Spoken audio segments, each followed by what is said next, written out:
Hello everyone, welcome to net tutor. My name is Devraj Bhagat. इस channel में हम UGC net paper 1 की तैयारी कर रहे हैं। अभी हमारा पीवाईक्यू सीरीज़ चल रहा है जिसमें हम 2024 के सारे यूनिट्स के जितने भी प्रीवियस ईयर क्वेश्चन हैं उनको डिटेल में सॉल्व कर रहे हैं। यह हमारा रिसर्च एप्टीट्यूड का के पीवाईक्यू का सेकेंड पार्ट है। फर्स्ट पार्ट अगर आपने नहीं देखा है तो आप जाकर उससे चेकआउट कर सकते हैं। तो चलिए हम शुरू करते हैं। तो हमारा पहला क्वेश्चन है, in many studies that spend a long period of time, participants in the study may leave. This constitutes which of the following threats to internal validity? तो क्वेश्चन इंटरनल वैलिडिटी से रिलेटेड है। तो इसमें ये पूछा जा रहा है कि जब हम कोई ऐसा रिसर्च करते हैं जो बहुत लंबे समय तक चलता है, जैसे कि 5 साल या 10 साल तक चलता है, तो ऐसा होता है कि हम जिनके ऊपर रिसर्च कर रहे हैं उनमें से कुछ लोग जो है बीच में ही रिसर्च को छोड़कर चले जाते हैं। तो रिसर्च में जो ड्रॉप आउट होता है इसको हम लोग क्या कहते हैं? तो पहला ऑप्शन है टेस्टिंग, सेकंड है इंस्ट्रूमेंटेशन, थर्ड है मोर्टेलिटी और फोर्थ है मैच्योरेशन। तो ऑप्शन 1 देखते हैं हम लोग, टेस्टिंग ये प्रॉब्लम तब होता है जब एक आदमी का ऊपर बार बार टेस्ट किया जाता है और इसके वजह से उसका जो टेस्ट का स्कोर होता है वो सुधरने लग जाता है। तो ये इसमें वो रिसर्च को छोड़कर जाता नहीं है, तो ये आपका आंसर गलत हो जाएगा। सेकेंड ऑप्शन है आपका इंस्ट्रूमेंटेशन। तो ये तब होता है जब रिसर्च के दौरान टेस्टिंग टूल चेंज हो जाए या फिर टेस्ट करने का तरीका बदल जाए या जो रिसर्चर है वो खुद ही बदल जाए, जिससे कि टेस्ट का जो रिजल्ट है उसमें अंतर आ जाता है। तो इसमें भी कोई छोड़ कर नहीं जा रहा है, तो ये भी आपका आंसर राइट नहीं होगा। एंड जो थर्ड ऑप्शन है आपका मोर्टेलिटी। तो मोर्टेलिटी का मतलब होता है कि लंबे समय के रिसर्च के दौरान पार्टिसिपेंट्स जो है बीच में ही उसको छोड़कर चले जाते हैं। तो जो लोग बीच में जब लोग बीच में ही छोड़कर चले जाते हैं तो लास्ट में बचा हुआ सैंपल और शुरू का जो सैंपल है वो एक जैसा नहीं रहता है, जिससे जो रिसर्च है उसका में इंटरनल वैलिडिटी का प्रॉब्लम हो जाता है। ठीक है, तो राइट आंसर यही होगा क्योंकि इसमें ही जो है लोग छोड़कर चले जाते हैं रिसर्च को। तो थर्ड ऑप्शन राइट होगा। लेकिन हम लोग फोर्थ ऑप्शन भी एक बार देख लेते हैं, मैच्योरेशन। तो ये खतरा जो है समय बीतने के साथ क्या होता है कि प्रतिभागियों में जो बदलाव हो जाता है, जैसे कि कोई पार्टिसिपेंट है जिसके ऊपर रिसर्च हो रहा है उसका उम्र बढ़ गया या फिर वो मैच्योर हो रहा है, उसमें समझदारी आ रहा है, तो इसके वजह से क्या होता है कि रिसर्च का जो रिजल्ट होता है वो चेंज हो सकता है। ठीक है, तो इसमें भी कोई रिसर्च को कोई छोड़ कर नहीं जा रहा है, बल्कि उसके जो पार्टिसिपेंट्स हैं उनके अंदर जो है बदलाव आ जाता है। ठीक है, तो इसका राइट आंसर थर्ड होगा। चलिए अब सेकंड ऑप्शन देखते हैं। सेकंड ऑप्शन है कि identify the correct order of the following information about a research article according to the APA style of writing journal article references. तो जब हम लोग अपनी रिसर्च थीसिस या रिसर्च में आखिरी में जब हम लोग बताते हैं कि हमने जो अपना रिसर्च हमने जो किया है उसमें हमने जानकारी कहाँ से ली है, किसका रेफरेंस लिया है, किस बुक से रेफरेंस लिया है या फिर किस डॉक्यूमेंट्री से रेफरेंस लिया है, तो उसको बताने का तरीका होता है। उस जो रेफरेंस होता है, रेफरेंस देने का बहुत सारा तरीका होता है, जैसे कि एपीए स्टाइल होता है, आपका एमएलए स्टाइल होता है। तो उसी के बारे में पूछ रहा है कि जो एपीए स्टाइल है इसका जो ऑर्डर है वो ऑर्डर कौन सा है, कि इसमें सबसे पहले आपका रेफरेंस में क्या लिखा जाता है, सबसे लास्ट में क्या लिखा जाता है। तो चलिए ऑप्शंस देखते हैं। पहला है वॉल्यूम नंबर, दूसरा है आपका ईयर ऑफ पब्लिकेशन, थर्ड है डीओआई यानी कि डिजिटल ऑब्जेक्टिव आइडेंटिफायर, फोर्थ है टाइटल ऑफ आर्टिकल और फिफ्थ है नेम ऑफ द जर्नल। तो इसमें जो सबसे पहले जो क्वेश्चन जो आता है वो होता है आपका year of publication, B number. ठीक है, तो 20 में से सिर्फ एक ही ऑप्शन में है, सेकंड ऑप्शन में, तो वही उसका राइट होगा। 20 सबसे पहले ईयर ऑफ पब्लिकेशन आता है, देन टाइटल ऑफ आर्टिकल आता है, लास्ट में आपका डीओआई आता है। ठीक है, और आपका नेम ऑफ जर्नल आता है, उसका वॉल्यूम नंबर आता है। तो इसका जो राइट आंसर होगा वो सेकेंड नंबर होगा। और अब चलिए हम लोग थर्ड क्वेश्चन देखते हैं। तो थर्ड क्वेश्चन है आइडेंटिफाई द कंटिन्यूअस वेरिएबल। तो हम लोग जब कोई भी डेटा को जब हम लोग मापते हैं तो हम लोग दो तरह के वेरिएबल्स को उसमें मापा जाता है। एक होता है डिस्क्रीट वेरिएबल्स और दूसरा होता है कंटिन्यूअस वेरिएबल्स। तो इन दोनों के पहले जानते हैं, फिर हम इसके आंसर देखेंगे। तो डिस्क्रीट वेरिएबल्स वो होता है जो सिर्फ होल नंबर्स में जिनको गिना जाता है, जैसे कि 1 2 3 4 5 6 इस टाइप का होल नंबर, कि इनको काटा नहीं जा सकता, इनको बांटा नहीं जा सकता, इनके बीच में कुछ जोड़ा नहीं जा सकता। जैसे कि अगर मेरे घर में दो लोग हैं या फिर 4 लोग हैं, तो ऐसे में क्या है कि मेरे घर में 2 या 4 लोग होंगे, 2.5 लोग या 3.6 लोग नहीं हो सकते हैं। ठीक है, तो यही आपका डिस्क्रीट सीरीज होता है। कंटिन्यूअस सीरीज जो होता है उसमें आप कोई भी नंबर को कहीं पे भी डाल सकते हैं, यानी कि वो पूरा कंटिन्यू चलता जाता है। ठीक है, जैसे कि हाइट या फिर किसी का वेट, ये आपका डिस्क्रेट नहीं है कि किसी का हाइट जो है 5 फीट ही होगा या फिर 6 फीट ही होगा, वो 5 फीट 5 इंच भी हो सकता है, वो 6 फीट 4 इंच भी हो सकता है। तो इसी को कंटिन्यूस वेरिएबल बोलते हैं। तो चलिए हम देखते हैं इसमें कौन सा कंटिन्यूस है कौन सा नहीं है। तो फर्स्ट ऑप्शन है आपका number of tails obtained in 100 tosses of a coin. तो अगर मैंने एक कॉइन को टॉस किया 100 बार, तो उसमें से मान के चलिए कि टेल आया, मान के चलिए 50 बार आया या फिर 45 बार आया या फिर 52 बार आया, तो वो आपका होल नंबर में आएगा। कभी भी हम लोग जब कॉइन को टॉस करते हैं तो वो बीच में नहीं आता है कि 45.5 आ गया या फिर 60.5 आ गया, ऐसा तो होता नहीं है, तो ये डिस्करेट हो जाएगा, तो ये ए नंबर आपका कट जाएगा। तो ऑप्शन में अगर हम ए नंबर देखेंगे तो फर्स्ट एंड थर्ड नंबर को हम लोग काट सकते हैं, ठीक है। फिर हम लोग देखते हैं कि वेट, सेकेंड ऑप्शन है weight of students in a school. तो अभी मैंने बोला कि वेट और हाइट जो है वो आपका कंटिन्यूस वेरिएबल तो होता है, तो ये आपका राइट आंसर हो जाएगा बी नंबर। और सी है आपका mark scored by students in an objective type examination. तो ऑब्जेक्टिव टाइप एग्जामिनेशन क्या होता है कि जिसमें हम एमसीक्यूज़ को टिक करते हैं और हम लोगों को नंबर मिलता है। तो एमसीक्यूज़ में हम लोगों को कभी भी कंटिन्यूअस नंबर नहीं मिलता है, हम लोगों को ऑब्जेक्टिव में हमेशा हम लोगों को एक डिस्क्रीट नंबर मिलता है कि अगर हर क्वेश्चन पे हम लोगों को 2 नंबर मिल रहा है तो 2, 4, 6, 8 ऐसे हम लोग को नंबर मिलेगा, ना कि 2.5 या 3.5 या 4.5 मिलेगा। तो ये डिस्करेट होगा, ये कंटिन्यूअस नहीं होगा। तो बी और डी आपका राइट आंसर हो जाएगा, क्योंकि सिर्फ डी बचा। इसको एक बार देख लेते हैं, height of plants in an agriculture field. तो हाइट और वेट, जैसे मैंने कहा हाइट और वेट जो है वो कंटिन्यूअस वेरिएबल होता है। तो बी और डी आपका राइट आंसर हो जाएगा, यानी कि फोर्थ नंबर जो है आपका वो आपका राइट आंसर हो जाएगा।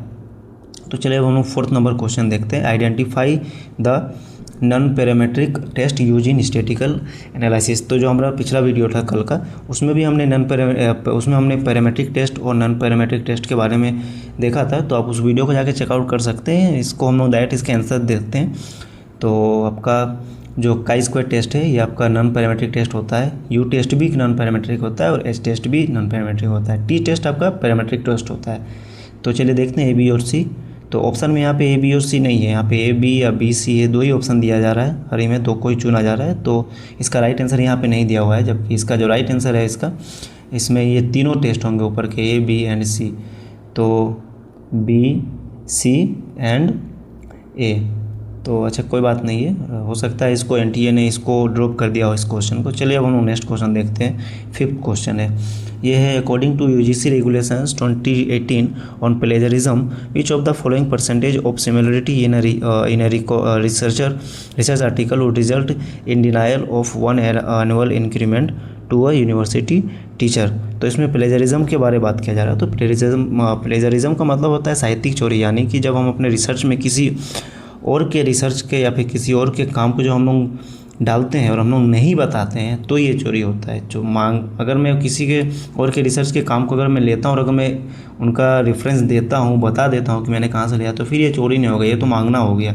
लेकिन अगर मैं नहीं बताता हूँ और ये अगर मैं नहीं बताता हूँ तो इसका मतलब हो गया ये मेरा अपना है, लेकिन जबकि मैंने किसी और का चुराया है। तो ये इसी को हम लोग प्लेजरिज्म कहते हैं। तो यूजीसी ने इसके लिए जो है कुछ रेगुलेशंस डाले हुए हैं कि अगर आप किसी और के वर्क को, अगर आप रिसर्च को अगर आप कॉपी करते हो तो और अगर आप नहीं बताते हो तो आपको उसके लिए आपको कुछ जो है आपको कुछ उसमें ये देना पड़ जाएगा, उसके लिए आपको कुछ सज़ा आपको उसमें मिल सकता है। तो इसको 4 लेवल में बांटा गया है, लेवल 0, लेवल 1, लेवल 2 और लेवल 3। तो चलिए पहले हम लोग लेवल्स को देख लेते हैं, फिर अपना आंसर देखेंगे। तो लेवल 0 होता है जब हम किसी और के काम को 10% चोरी करते हैं, तो इसमें हम लोग को कोई सज़ा नहीं मिलता है, ठीक है, यानी कि ये फ्री है।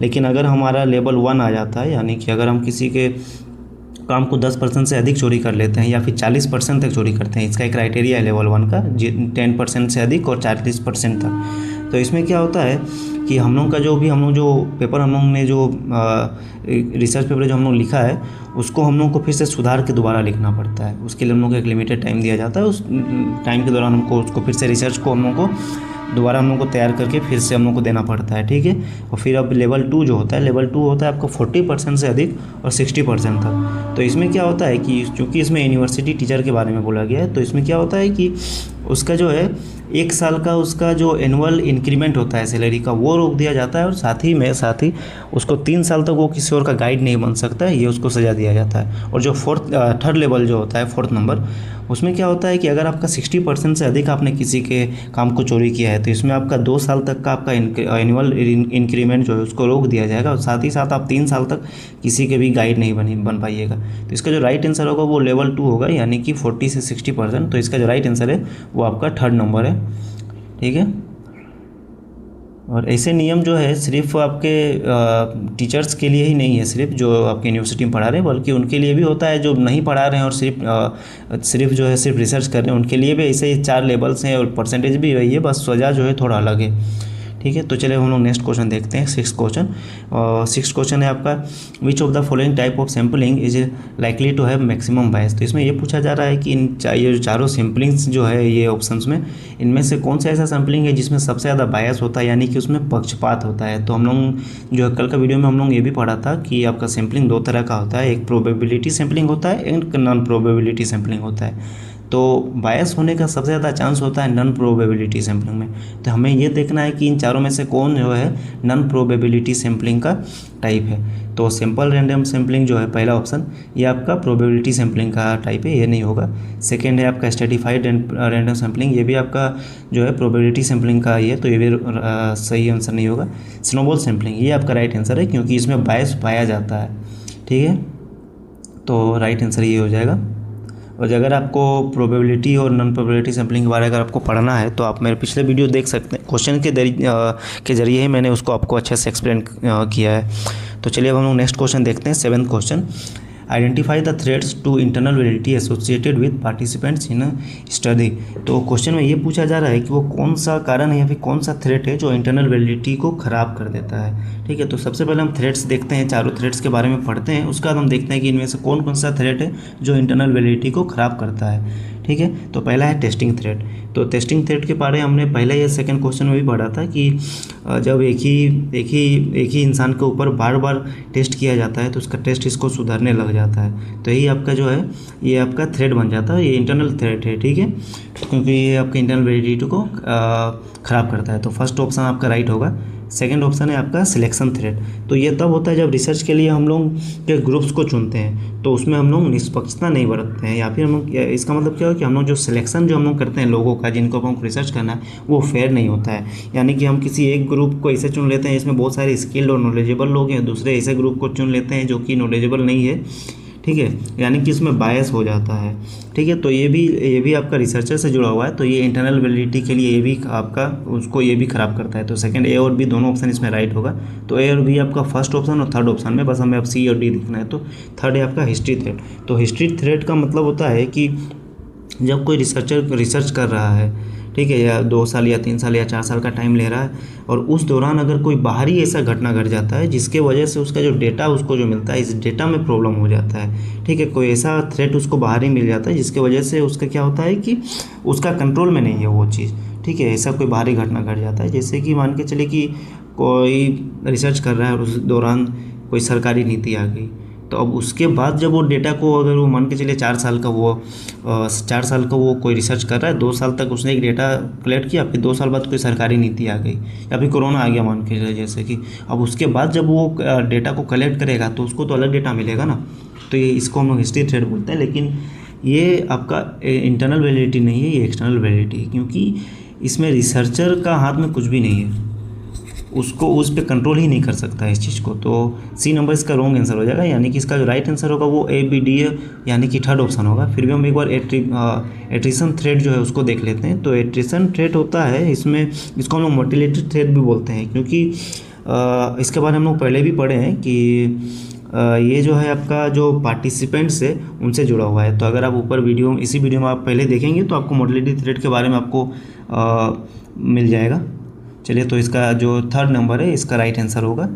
एंड अब हम लोग देखते हैं question number 8, a quantitative research would be mainly concern with. तो इसके बारे में हमने लास्ट क्वेश्चन में पढ़ा था, ठीक है, थोड़ा मतलब क्वेश्चन उसी तरह का है, सेम क्वेश्चन नहीं था। तो उसमें हमने मैनेजमेंट के बारे पढ़ा था, कैजुअलिटी के बारे पढ़ा था, कॉन्टेक्स्ट के बारे भी पढ़ा था, रेप्लिकेशन के बारे नहीं पढ़ा था।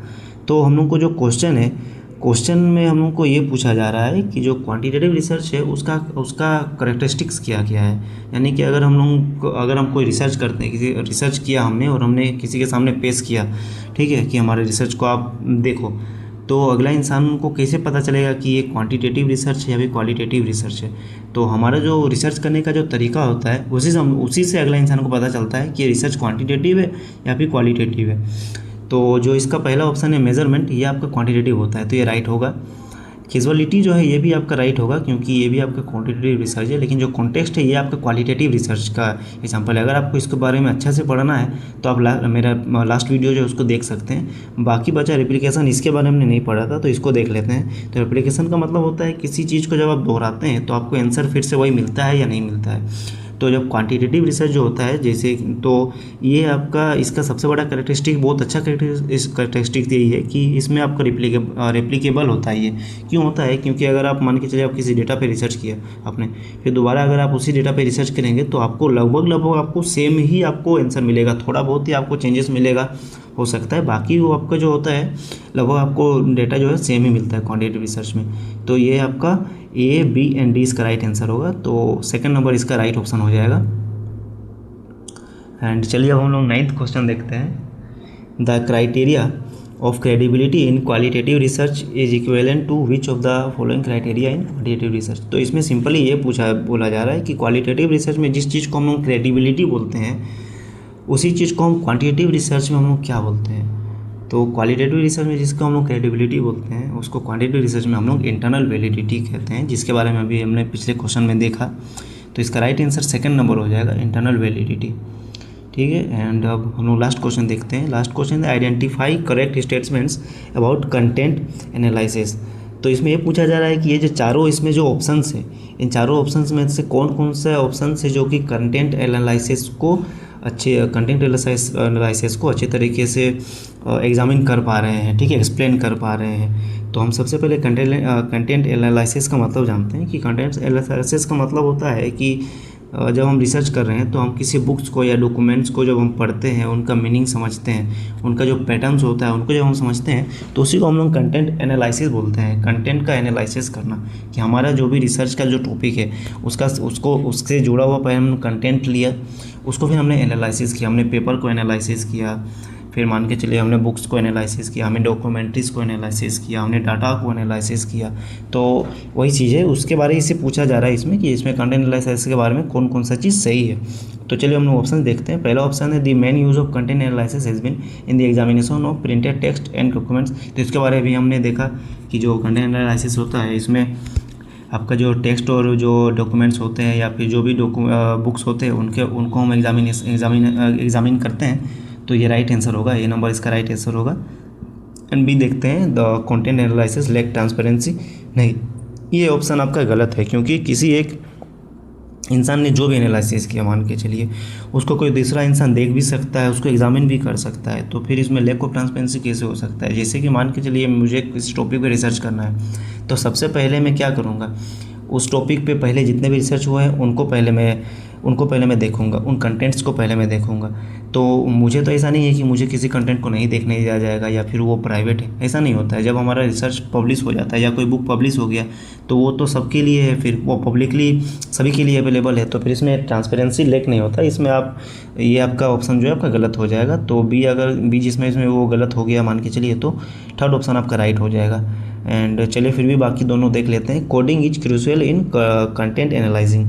तो कोडिंग का इसमें जो मतलब है ये कंप्यूटर वाला कोडिंग नहीं है, इसका अलग कोडिंग का मतलब होता है, ठीक है।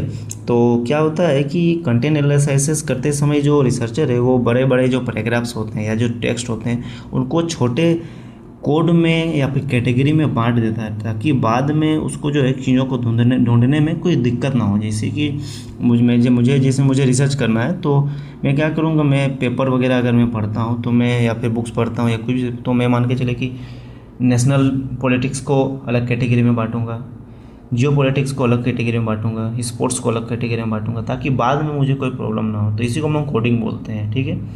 एंड जो लास्ट है आपका इसको लास्ट ऑप्शन है, it is almost impossible to devise coding manuals to that do not entail some interpretation on part of coders. तो ये आपका एक सब्जेक्टिव अप्रोच से जुड़ा हुआ क्वेश्चन है, ऑप्शन है। इसमें आपको ये बोला जा रहा है कि जब कोई रिसर्चर किसी भी कॉन्टेक्स्ट को जो पढ़ता है या उसको क्या बोलते हैं पढ़ता है, उसको पहले से उसको उस चीज़ का कोड मान के चलिए, मीनिंग उसको दिया हुआ रहता है। तो जब वो एनालिसिस करता है तो बिल्कुल ज़रूरी नहीं है कि वो जो कोड का जो मीनिंग उसको दिया गया है उस वर्ड को सेम टू सेम उसी मीनिंग के हिसाब से देखे, वो उसे अपने मीनिंग से भी देख सकता है, ठीक है। क्योंकि ह्यूमन जो होता है वो सब्जेक्टिव होता है नेचर से। तो जैसे मशीन तो है नहीं हम लोग ना, कि मान के चलिए मेरा मोबाइल में अगर मैं किसी चीज़ को गूगल में सर्च कर रहा हूँ और आपके मोबाइल में सर्च कर रहा हूँ तो सेम आंसर मिल रहा है, लेकिन ह्यूमन में ये चीज़ नहीं होता। ह्यूमन का नेचर कैसा है कि किसी भी चीज़ को जब हम लोग देखते हैं, मान के चलिए कि मैं आपसे मैं अगर आपसे किसी का नाम ले लेता हूँ, मान के चलिए कि राहुल का नाम ले लिया, हो सकता है आप में से 4 लोग हैं, चारों का राहुल नाम का फ्रेंड होगा, लेकिन चारों तो अलग अलग इंसान के बारे में सोचिएगा ना, किसी एक के बारे में तो नहीं सोचिएगा। यही होता है। तो यही चीज़ में बोला जा रहा है कि इम्पॉसिबल है कि हम लोग जो है जो कोडिंग हो रहा है, जो यानी कि जो एक ही चीज़ का मीनिंग हम लोग क्या बोलते हैं, एक ही चीज़ का मीनिंग इसमें देखा जा रहा है, ऐसा नहीं होता है, ये इम्पॉसिबल है, ठीक है। तो ये आपका आंसर जो है ये राइट होगा। तो हमारा आज का 10 का 10 क्वेश्चन ख़त्म हो चुका है। और अगर आपको वीडियो अच्छा लगा तो इसको लाइक कर दीजिएगा। And thank you guys. अगर आपको आज की क्लास अच्छी लगी, समझाने का तरीका मेरा पसंद आया और लगा कि हाँ कुछ नया सीखने को मिला, तो इस वीडियो को लाइक ज़रूर कीजिएगा और अपने उन सभी दोस्तों के साथ शेयर कीजिएगा जो UGC नेट और सेट के एग्ज़ाम की तैयारी कर रहे हैं। चैनल पर अगर नए हैं तो सब्सक्राइब करना मत भूलिएगा। Thank you.